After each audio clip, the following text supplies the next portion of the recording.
Hello, my name is David Bryan, and this is Curiosity Invited, a podcast inspired by endless curiosity. Tune in for an open-minded conversation about interesting and important things. Hello, everybody, and welcome to Curiosity Invited. And what a delight and an honor, and I couldn't have imagined it would happen. But today I have the great privilege of speaking with Frances Moore Lappé. Now, people of numerous vintages will recognize that name. Some will not. But Frances Moore Lappé is, well, let me just tell you, she's a prominent researcher, author, advocate of democracy, and prolific writer. She's written, I think, 20 books by the last count, and is likely working on another as we speak. She is probably best known for a book that came out in 1971 originally, since has been republished numerous times. It called Diet for a Small Planet, and it changed the world in all sorts of ways.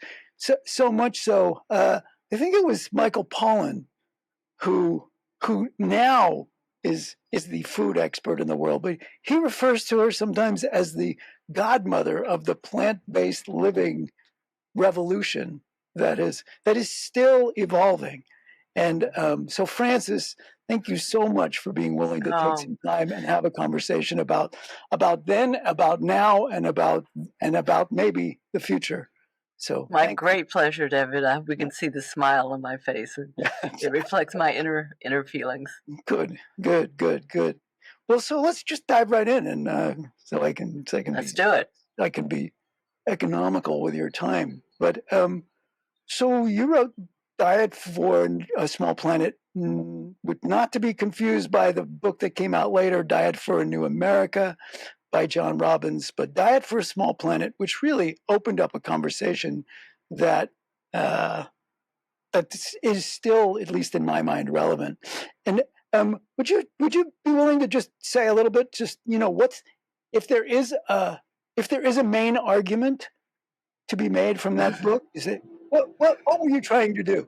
What were you trying to do in that original book? Well, I was just sharing with the world my wonderment at the realization that the dominant frame at that time in 1971 had been set by a professor at Stanford who said we were running out of food. The book was called Population Bomb. Yes. And so I thought, oh, wow, that's a great question. Is it really true that we're overrunning the Earth's capacity to feed us? I want to find that out. And so I went to the library and I put the numbers together, and guess what I found? I found that this great professor was wrong, that there's more than enough for all of us to eat well, and that we were actually taking the Earth's abundance and funneling so much into livestock production that returned to us a small fraction of what is possible, that we were shrinking the Earth's food supply. But even with that shrinking, there was still enough. But it was just crazy to me. It was just, I wanted to tell the world, wait a minute. No. It's not about lack of food. It's lack of power for people to have the income and wherewithal to purchase the food that is best for us and the planet and what they need. Hunger is not about scarcity of food. It's about scarcity of power, and therefore scarcity of democracy. And in some way, my whole journey has been that journey to what is democracy. And that's really still my mission here that I founded a couple of decades ago, Small Planet Institute. Yeah. That is a leap. No, I take that back. That is a linkage that I think still puzzles people, right? You say, I mean, perhaps the link between food, diet, and democracy and in some ways production, how it's produced. So Absolutely. could you help create that linkage for people? Why is or how is food and how it's grown, or what is grown, or the purpose of what's grown? How is that related to power and democracy? Well, first we have to understand democracy. We think of it as a political system, but who controls the political system? Fundamentally, in our system, we allow private wealth so much power, so much influence, and lobbyists. First of all, we don't have public funding of campaigns, and so candidates have to rely on private money. And we also allow so much lobbying. There are, I think, 24 lobbyists in Washington for every person that we elect to represent us, and a lot of those are meat industry lobbyists. So we have to understand that we talk about democracy. I'm referring to the failure, the brokenness of ours that has allowed private interest to so determine how we use our land and what we're able to purchase and how much it is and how healthy it is. All of that. Um, it's all connected. Start thinking about our economy and our democracy as an ecosystem, and not thinking of it as separate entities. When you first wrote the book, did you get a lot of pushback about the claim, not the claim about resources, but the claim about democracy and the use of land resources to essentially raise animals, which is sort of way less efficient than using the land to produce the fruits and vegetables, et cetera, that people can eat. Did you get a lot of pushback from that? Well, I certainly got pushback from the meat lobby. Oh, I'll bet that's right. They were not happy. But I from the very beginning, I also got a lot of support of people being so excited about the opening of the doors to all these different. It's when I like to think about this awakening that I went through. It wasn't oh, I can't eat that. It's, oh, I can eat this whole world, because where is the diversity of flavors? And if you think of the world's cuisines that are so interesting in Asia or Africa, that they are plant based and combination of all the different the legumes of peas, beans, and lentils, and all the different curries in the world. That's where the fun starts. I grew up in Texas, which is pretty funny. I could smell the stockyards almost from my home, and everything was, you had dinner. What was dinner? It was meat. It was starch, and it was some kind of veggie. Right. And so that's so limited. And Yeah. and so what was so exciting is I realized that we could get a healthier diet from all these different peas, beans, and lentils, and all the range of vegetables, um, and that we didn't need as much protein as the mythology was telling us at all. It was just, rather than being limiting, it was just freeing. And at that time there was this limiting frame that's now been discarded, but that you needed to balance. It was called protein, balancing, Right. complementary proteins. You had to have so much of this and so much of that. But Right. even that, I loved that. I used to say, hey, I feel like a chemist in the kitchen, that I can put it all together. And 10, 20 so years ago, or I don't know when that was debunked, but it said, look, Yeah. don't worry about any of that. If you eat a healthy diet and you eat a whole range of things, including in the plant world, of course, what has the most protein are peas, beans, lentils, and nuts. But since we don't need as much as we thought we did anyway, we just don't have to worry about Right. our protein intake. Right. And the other thing I want to add that's so exciting in recent years, that actually I've seen studies showing that plant-centered diet uh, is associated with greater longevity.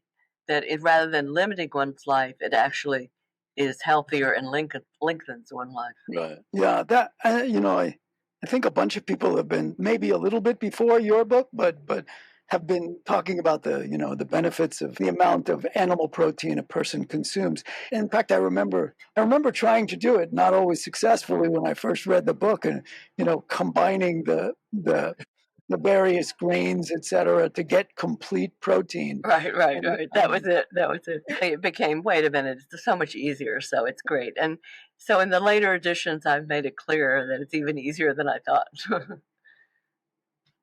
do you think the conversation is the same now? That conversation about food and democracy, is it a linkage that is still important to underline, or do you think people are aware of that? Yeah. I'm not sure. What do you think? Well,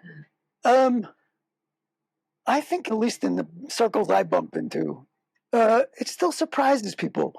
Some people have adopted, probably many people have adopted plant-based eating um, for health reasons, which fine, great, wonderful. Um, but I don't know if they make the same, if they dive deeper, because I think, as I recall, it's been a while since I read the book. I read the 50th edition, and which was, congratulations. It's a book Thank you. that's still 50 years. Wow. unbelievable, really. When you think about that, it's quite amazing. But the way food is produced, the large industrial machine that produces our food, where there's almost a belief that in order to produce the amount of food that human beings need, it can't be done in smaller, more sustainable ways. It has to be large agribusiness, a bunch of different fertilizers to increase yield. It's still, that mythology is still around. And we have to keep underscoring that what we have now is what reduces the capacity of the earth to feed us, because we're such a huge portion of our agricultural land. 80%, something like, of all of our agricultural land is going into uh, meat production that gives us 18% of our calories. I mean, that's where we're wasting. That's where that that, so it's the opposite of the mythology, Right, that exactly. there is more than enough for all, and it's healthier, and so, but the mythology still hangs on. Yeah, It's interesting, isn't it? Because on the one hand, one goes to a restaurant now, at least here in the Boston area, there's typically some kind of plant option, and yet the mythology still is out there. Yeah. yeah. I think it's clear that there's more vegetarian, vegan eating than there used to be. I remember, I remember back in the early '70s, um, you know, going into a restaurant, the waiter was suggesting something, and I would say something like, "Well, I'm a vegan or a vegetarian," and they would say, "Wait, what? What? You want fish with that?" Right. It That's was, right. I get that. It's so intense. Yeah. yeah, yeah. But I'm not giving up. No, exactly. Because No, there's more and more evidence of how healthy this is for us and the planet. And it's just, we've got to do it, because there's so much, not just greenhouse gas emissions emitted, which of course is huge. By the way, methane, which comes out of the tail, of cattle, is one of the most intense greenhouse harmer gases.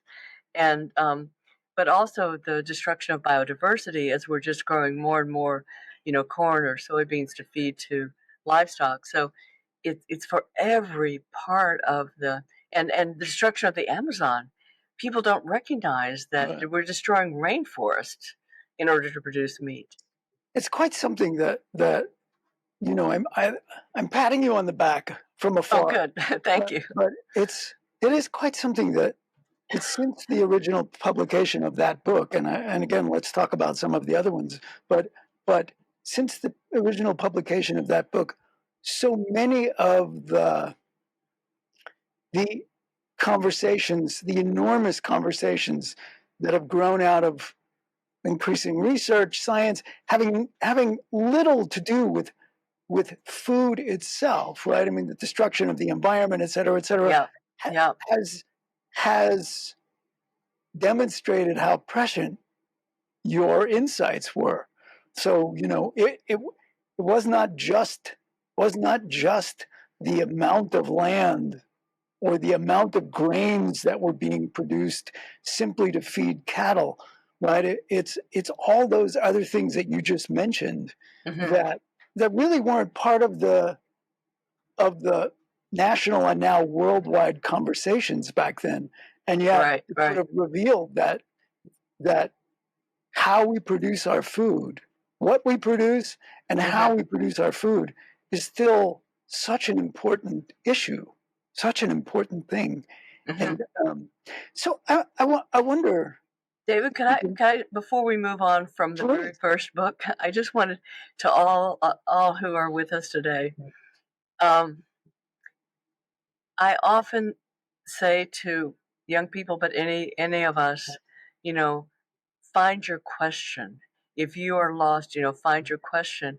And so the thing I want to underscore is that I just the importance of just finding the most essential question that you have, and then asking the next question and the next question, and no matter how deficient you feel, I often tell people, I share the fact that I made a C on my first English paper in college, right? And so I've written all these books since.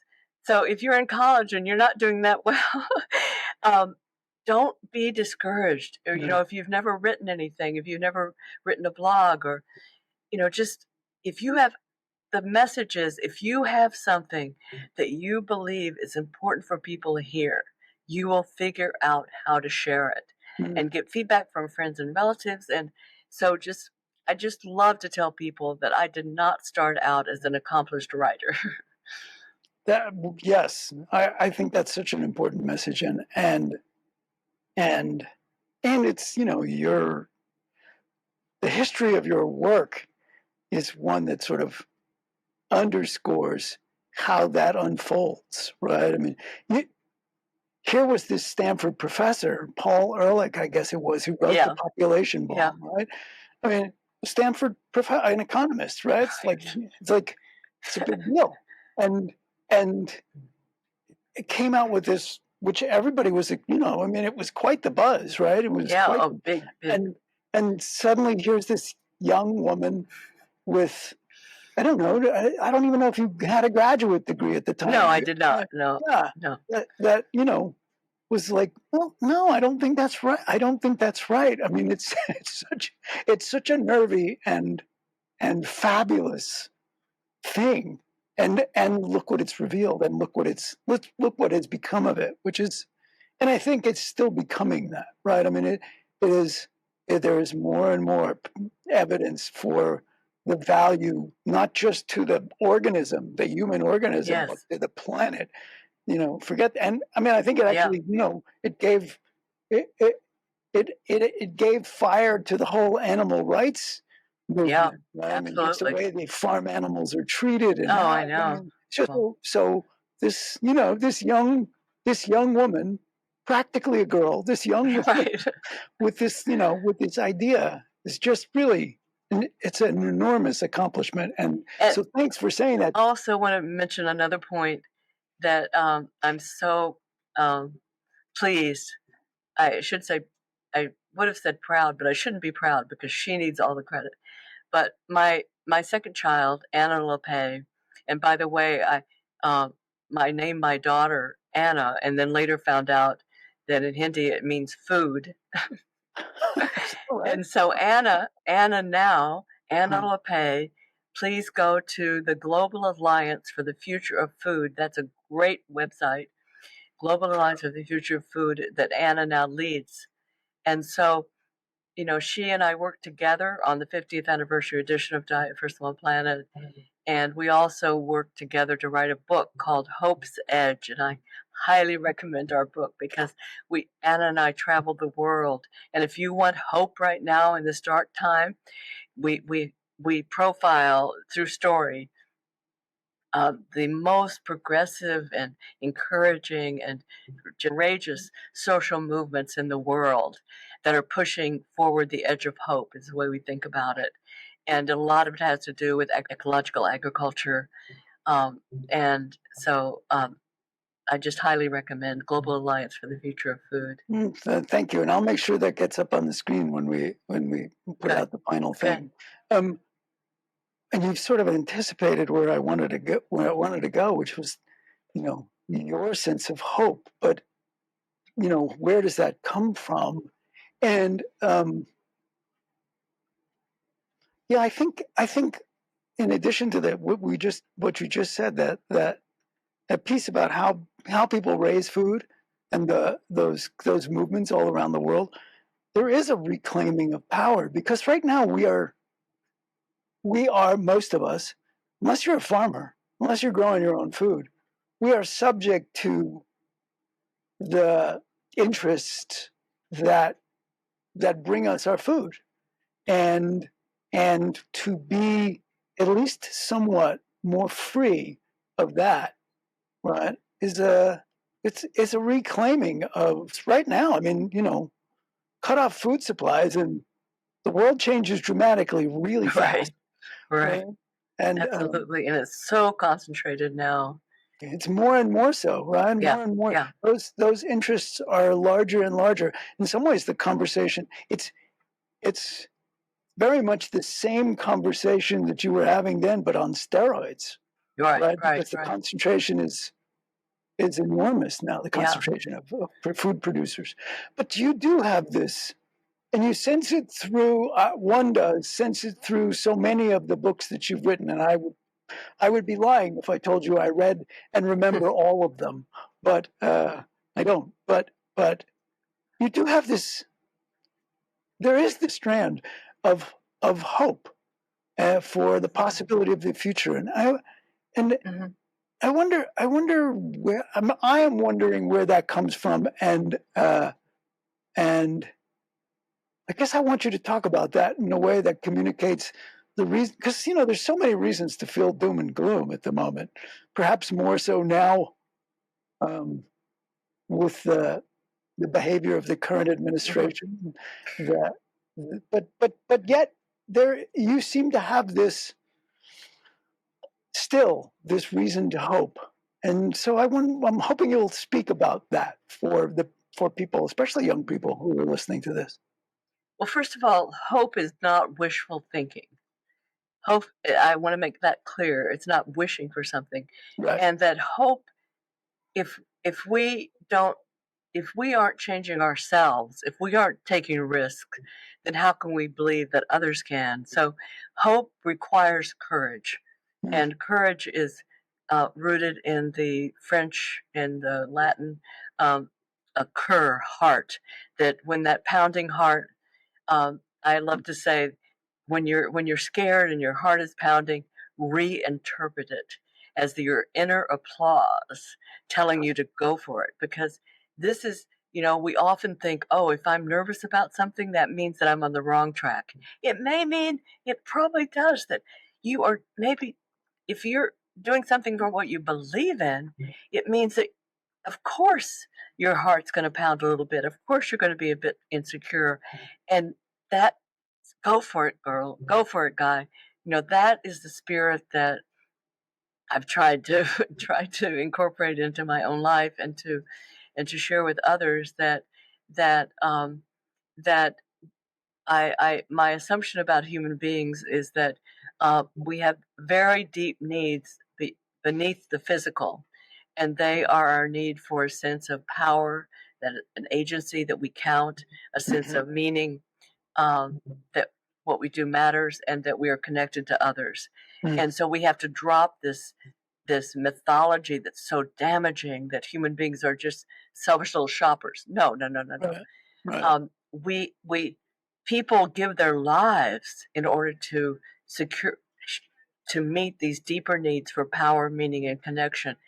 And so I'm just encourage each of us to think about what is it in our lives that can meet those deep needs, and what do I need, in terms of friendships and support to take the risks, because we have to take risks, but it's very hard to do that alone. So do you have one friend, do you have one family member who you can say, okay, Mm. let's try something different, let's try to, if it makes our heart pound, that's okay. Um, and and and because that's where we are. We have to do what we thought we could not do. And so I try to live that. I don't want to pretend to say that I'm always able to, but that's what we're trying to do here at the Small Planet Institute. Now, let me ask you: when you were writing the book, did it feel like you were doing it alone, or did you what did you lean on to give you the courage to? Oh, okay, I'm going to go after this. This Stanford. I'm going to dare to say he's wrong.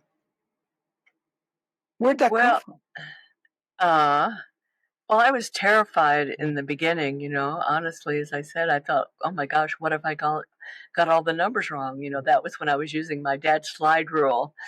Many of you won't know what a slide rule is. It was long before computers and digital instruments. So I was a little bit terrified, or more than a little bit, but I was also, and here again, I think if we take risks, I believe, it because we're all connected, that doors open.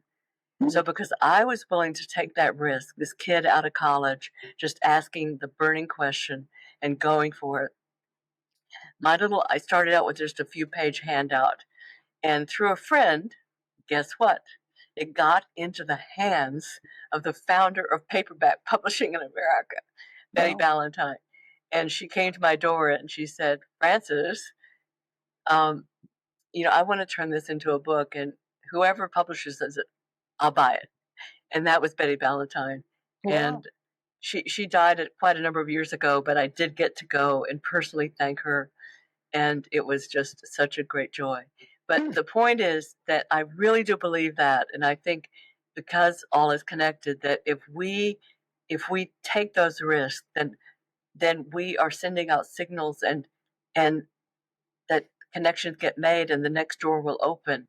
So I often say just find one buddy, because we are social creatures. So it's very hard to do things absolutely alone, but talk to your friends, and who else is feeling uncomfortable about not doing enough, or not take, and just find one, or a small group, or now with the internet, it's so easy to find your local groups to join, and then ask the next question. What can we do that's more courageous, and let one thing lead to the next, and keep asking the next question. I guess that's my big advice is, and the question behind the question, and trust that hope. I'm working here, our organization, people here in my office today are working with me on a new book called Hidden Hope, because we think that hope is so critical, and so we're taking a number of social issues, including the food, but